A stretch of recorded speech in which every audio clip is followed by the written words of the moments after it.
mga bossing ko sa aming heartbeat. Sa aming farm char. Yan.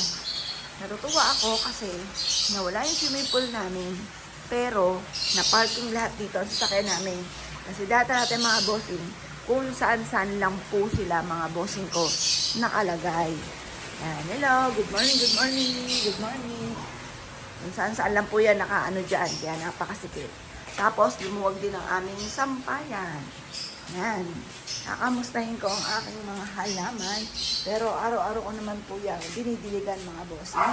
At nami-maintain. Ito, may sumisibol na uli mga bossing ko. Nami-maintain ang ganda ng mga mga bossing. Ganda ng rosas. Yan. Hindi siya nalalanta. Tapos ito, ililipat ko to sa ibang lagayan itong pandan. Yan, ganda. Very good, very good.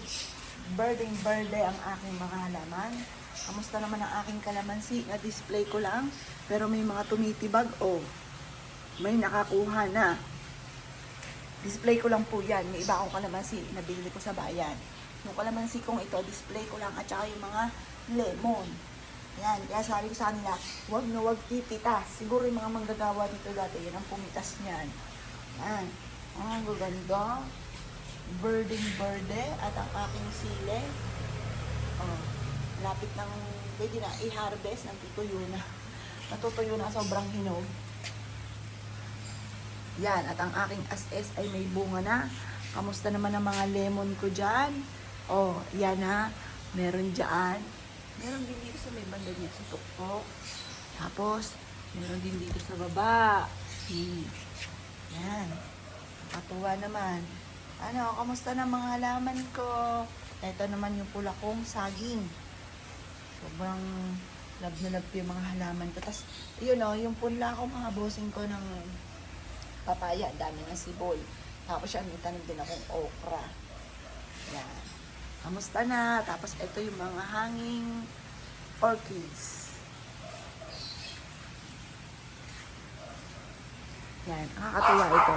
Kasi ito, nabubuhay lang daw sa hangin. Yan, nakaganyan lang siya. Patong lang siya dyan. Tapos to, ang dami kong laurel. Tataas na ng mga puno ko. Mga halaman ko, mga bossing. Ano siya? Maya-maya, magdidilig na ako. Mag-o-off lang muna ako ng ilaw kay Jolie. Ito, plano ko ito. Ititrim ko ito. Ano po ito eh, yung rambutan. Yan, sa gabi nakakatuwa dito dahil maano po siya, maliwanag. Kasi gawa ng mga solar na aming mga binili, kinabit. Tapos ito naman yung puno ko ng balite. Yan, bonsai lang po siya. Para kung may titira man, bonsai lang din.